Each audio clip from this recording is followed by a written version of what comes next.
বাবার শেষকৃত্যের দিন মেয়ে ইচ্ছে করেই একটা সিমেন্ট মিক্সার ট্রাক ডেকে এনে বাবার দেহটা ভেতরে লক করে দিল, যেন সেই আর কখনো জন্ম নিয়ে ফিরে আসতে না পারে। তার কারণ ছিল আগের জন্মের ভয়ঙ্কর ঘটনা। তখন বাবা প্রেমের ভান করে হঠাৎ মারা যাওয়ার নাটক করেছিল, আর রেখে গিয়েছিল 8 কোটি টাকার বিশাল লোন শোধ করতে করতে মেয়ে আর মা দুজনেই দিন-রাত পরিশ্রমে ভেঙে পড়ে। শেষ পর্যন্ত দেনাদারদের হুমকি ধমকিতে ক্লান্ত হয়ে মা বিল্ডিং থেকে লাফ দিয়ে আত্মহত্যা করেন।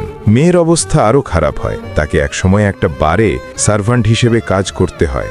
একদিন হঠাৎ সে অবিশ্বাস্য কিছু দেখল। যে মানুষটাকে সে বছরখানেক আগে মৃত দেখেছে, সেই বাবা তার সামনে দাঁড়িয়ে।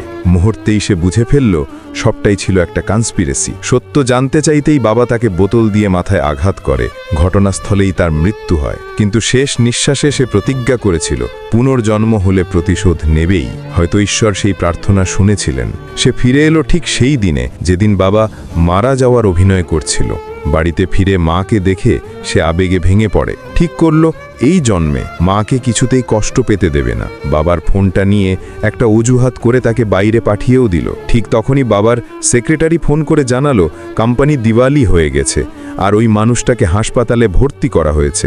মেয়ে এবার স্থির করল এইবার সবকিছুই সে নিজের হাতে ফিরিয়ে নেবে। ওদিকে বাবার নকল মৃত্যুকে বাস্তব দেখাতে তার সাথীরা মোটা মেকআপ লাগিয়ে ডাক্তার দিয়ে একটা স্ট্রং সিডেটিভ ইঞ্জেকশন দিয়ে তাকে অজ্ঞান করে রেখেছিল। মেয়ে মাকে নিয়ে হাসপাতালে পৌঁছলে ডাক্তার বাবার মৃত্যুর কারণ ব্যাখ্যা করতে শুরু করল।